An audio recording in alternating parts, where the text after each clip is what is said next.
was the January 1966 coup an Awolowo coup. Not in any way, I do not shape or form, just a disclaimer, try to say that Awolowo was involved in that coup. No, that is not what I am about to do. And I'm only trying to establish um, a point that ideologies can influence actions. And I want to use also the opportunity to say unequivocally that the 1966 coup was never in any way, shape, or form an Igbo coup. However, there is something that incidentally has begun to, be very clear.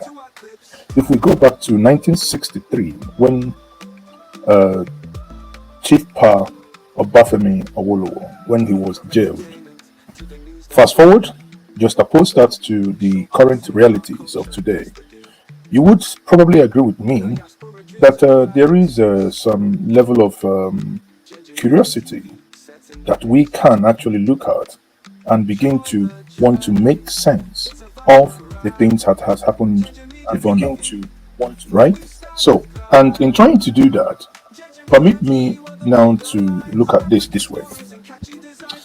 In it appears, as I will show us now, it appears, in my view, having read so much about the coup, including Awolowo's book too, including this, that he wrote himself. And eventually, I will read an essay from his book here in order to buttress my point. But one thing that is very clear, people, is that all those killed, the civilian leaders that were killed in that coup, with the exception of Dr. Nnamdi Azikiwe, were all Awolowo's enemies. I repeat, all those civilian leaders across Nigeria that were killed in that coup were Obafemi Awolowo's enemies. How come? Why would that happen? That is a question. If you look, in 1960, after the independence, recall that Sir Ahmadu Bello, who was initially offered to be the prime minister, but he declined that he has a duty with his people up north, and he declined to become the political leader of his people, went back to the north and became the Sadwana. Eventually, the man I so much respect, but having watched and listened to him and having read some of his literature, a man called, popularly known as the Golden Boys. Sadly, that he was killed. That is the former prime minister and probably the only prime minister Nigeria ever had. We may in future have prime ministers, but for now, the Golden Boys. Sir Abubakar Tafawa Balewa. He was killed. Again, he is the next person that is considered Chief Obafemi Awolowo enemy. So three prominent individuals, civilian individuals, are considered Obafemi Awolowo's enemies. Dr. Nnamdi Azikiwe, who incidentally was not in Nigeria when that coup happened, but the two people that were in Nigeria were the Prime Minister and the Sadwana of Sokoto. Sadly, again, I cannot emphasize this enough, these two individuals lost their lives.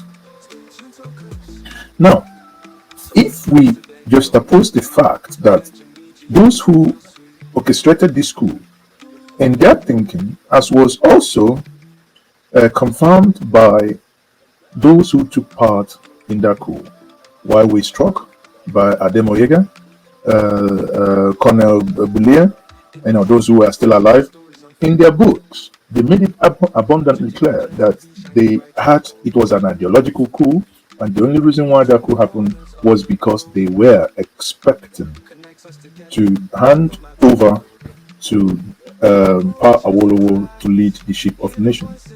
If you go back and listen to why they struck, you would actually find out once more that they were against corruption, 10%ers, especially Akintola, right? Because in one of his, in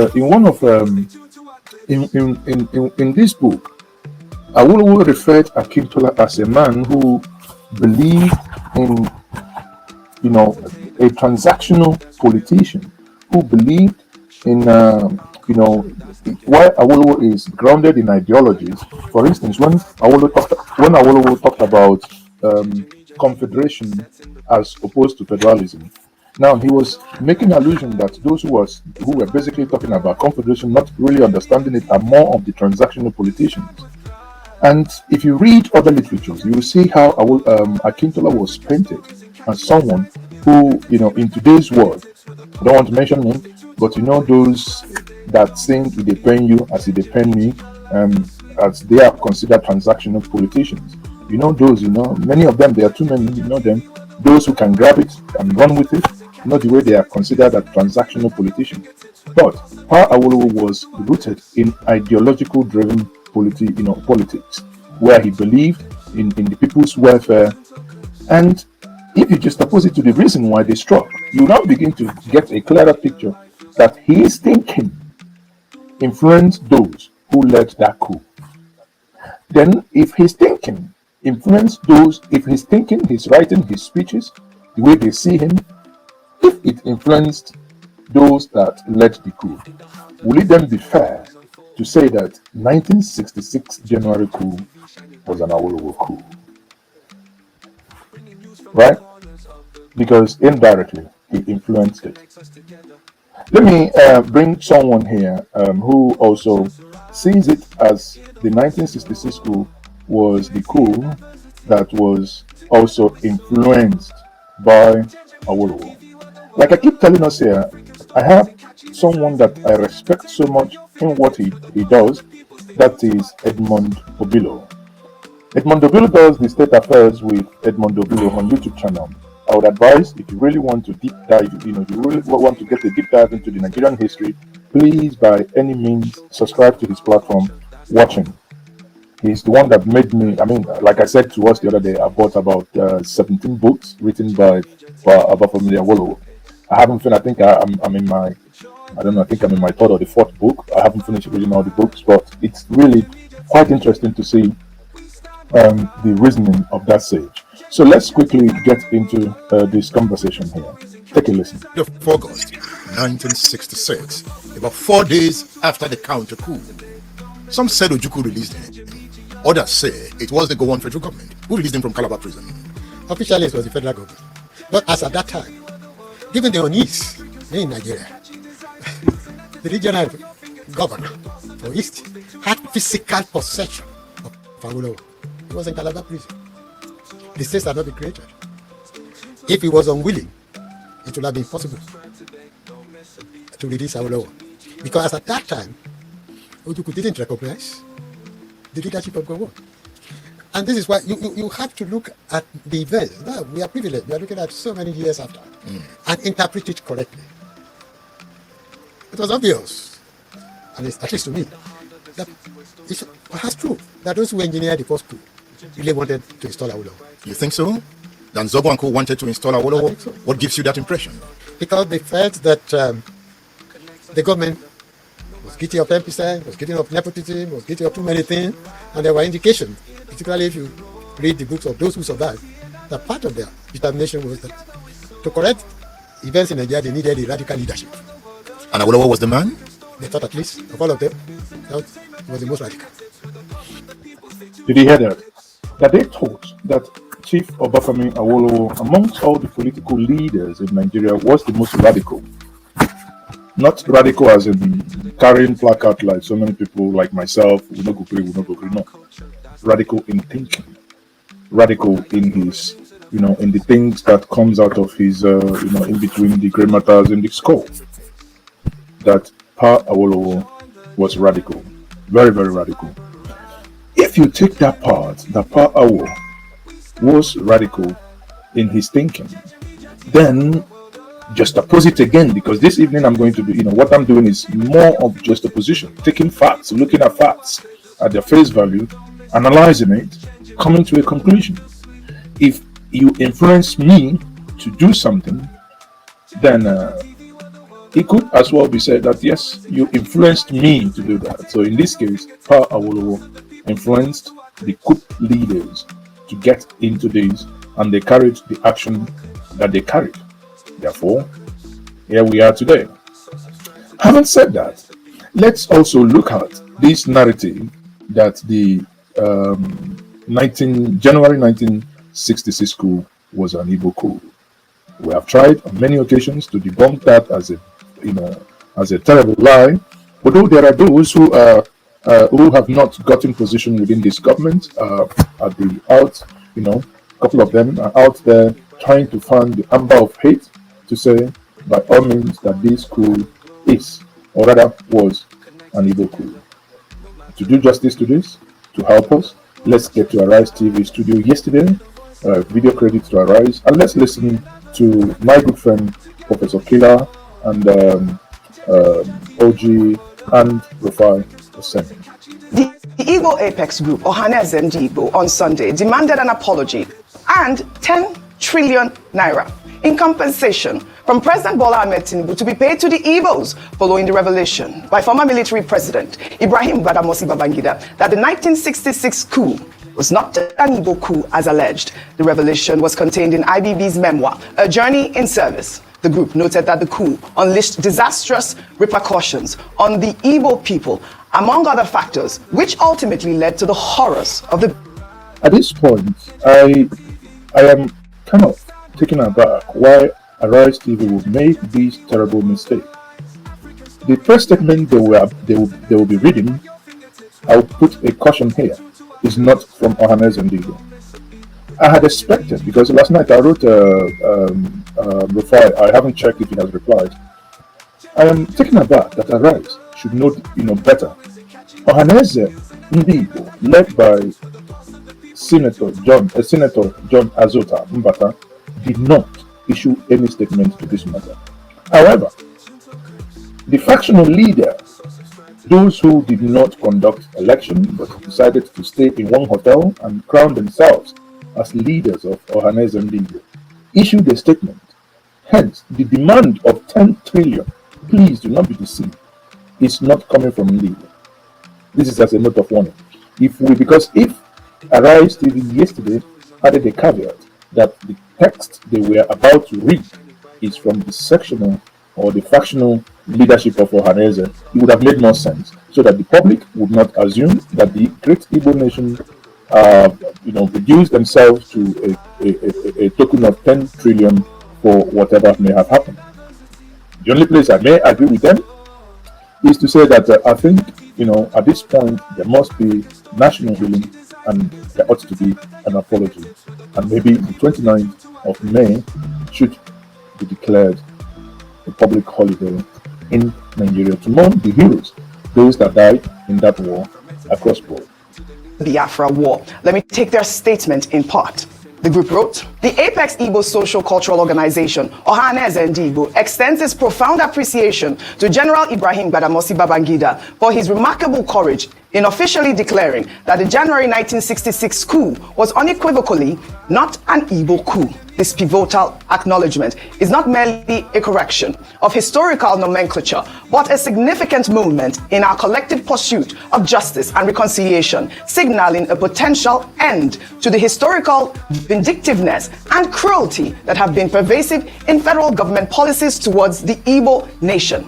His forthright exemption of the Igbo from the egregious classification as enemies of the northern region in the aftermath of the coup is both timely and necessary, even if it arrives decades later. The mislabeling of the 1966 coup has unleashed disastrous repercussions upon the Igbo people, most tragically culminating in the January 1966 counter-coup, which decimated a military head of state of Igbo descent. The staggering loss of life, with approximately 3 million Igbos, predominantly innocent women and children, slaughtered during this conflict, continues to reverberate through our collective consciousness. In light of these egregious injustices and the deliberate neglect exhibited by successive administrations, Ohanaeze Ndigbo hereby restates its demands as articulated previously during the Justice Oputa-led Judicial Commission for the Investigation of Human Rights Violation panel in 1999. The present federal government, led by President Bola Ahmed Tinubu, must recognize this moment as an opportunity to extend a public and unequivocal apology on behalf of previous military regimes. Our demand for 10 trillion naira in reparations remains steadfast. This figure is not arbitrary, but a symbolic recognition of the indelible losses the Igbo people have endured, the time has come for true acknowledgement of these historical wrongs, which can only be rectified through reparations and sincere apologies. I mean, this was a detailed statement, and there's been a lot of reactions since that excerpt of IBB's memoir came out, where he debunked or dismissed the fact that the 1966 coup was an Igbo coup. A quick comment before I take some reactions. Oji, IBB did not need to write in his book that it was not an Igbo coup before I had known that it was not an Igbo coup. Exactly. For references, I have read, if not my last count, over 10 to 15 books on the war and what happened around that time. One of the most updated one that was not really biased was Centaure's account of the Nigerian Civil War. I've read Philip Evio's account, The Cage Bird Sings. I've read, Frederick Foster. I've read many accounts. It was not an Igbo coup. There was no Igbo coup. The narrative of an Igbo coup was to be able to hang, a particular ethnic group in all of that. These were a bunch of idealists that said, the way forward to obliterate this political class, this thieving political, and the problems then was the same thieving political class. The coup plotters. Yes. Yeah. That they became very idealistic. And where did that mindset come from?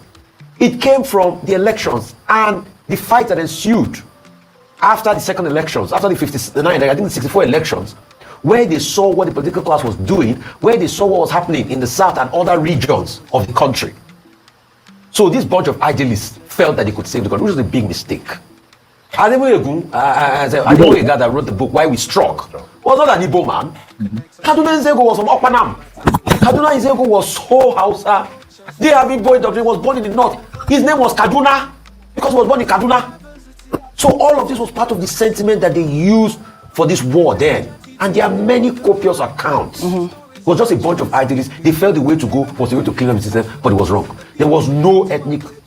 The same narrative of ethnic coloration stemmed from what the political class started infusing, so there was going to be a fight back, coupled with the media. And that's why foreign medias also played a role in this. And they whipped up that sentiment, and it started to snowball into the anarchy. Right. In moving forward, we need to heal. We Absolutely. need to know that we are all on this table of this hurt and pain, and we should try as much as possible to fix it. And we must be able to do justice. The greatest form of reparation for me is justice. Yeah. And we must stop the marginalization against the Igbos. Infrastructure must be built in that land. All right. We must allow infrastructure go round. Yes, we have development commission across all regions now. There are statutory transfers to the budget. Yeah. We must be able to pump money there. Also, we must bring about federal infrastructure present development. Then we must also stop this talk. An Igbo man cannot be president. Who said so? Who said so? Because you see, these people forget a lot. After the Civil War, one of the paths to reconciliation was a deliberate attempt by the two key political parties to have Philip Omieji as the running mate of Awolowo, and what's his name now? The number one, Alex Ikwere, the first man to get a PhD in architecture in Nigeria. All right.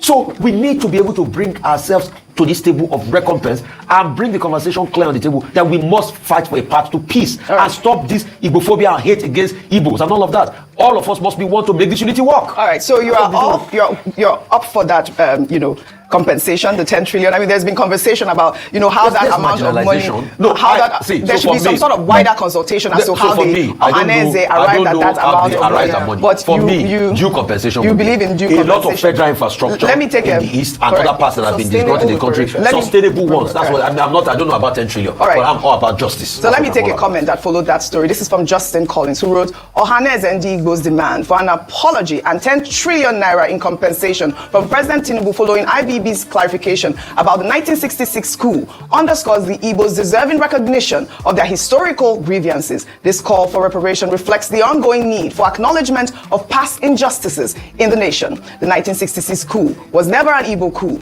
It was a narrative instigated by the Hausa, Fulani and other tribes to deny the Igbos their rightful place in Nigeria's leadership. This misrepresentation has fueled decades of injustice against the Igbo people. And, that's some of the sort of conversation we're hearing from the sides of, whether or not we're going to pay reparation. Well, amidst all the revelations made in IBB's book, a historic video of the late Chief MKO Abiola's appeal to General Ibrahim Badamasi Babangida in June 1993.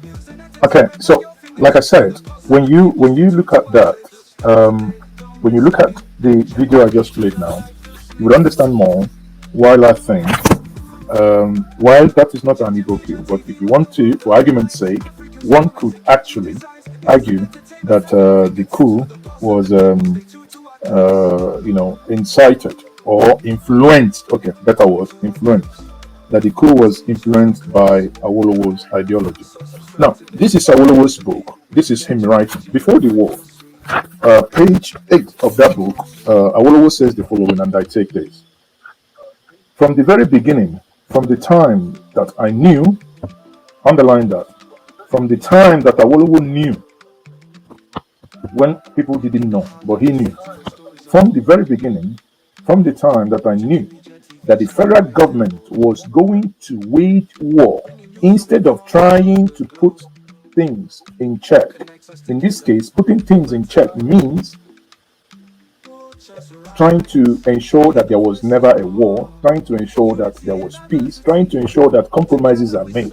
Because at the end of the day, we could not have, we shouldn't have gone to war. I know feelings were high, I know emotions were high, but if more efforts were made, we should not have gone to war. Because at the end of the day, we have blown ourselves up. At the end of the day, we came back in a round table to make peace. Why did we discard that table? Though that table was offered, you recall when Ojukwu went to Aburi and agreements were made, they came back, they reneged. So there is, a couple of things. And in Awolowo's words, now knowing, understanding what happened, and Awolowo wrote the following. From the beginning, from the time that I knew that the federal government was going to wage war instead of trying to put things in check. This is his book I'm reading from.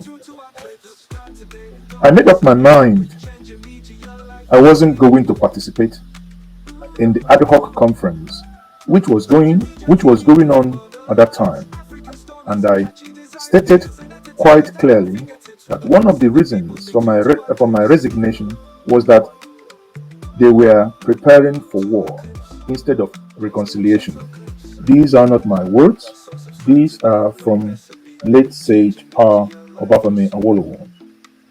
Instead of Gowon to have made peace, instead of him to have pursued peace, Gowon, as a Christian, the Bible injunction said, pursue peace with all men. In this case, there were hot feelings. Over 50,000 people massacred already in a program that happened in Jos and happened in some parts of Nigeria.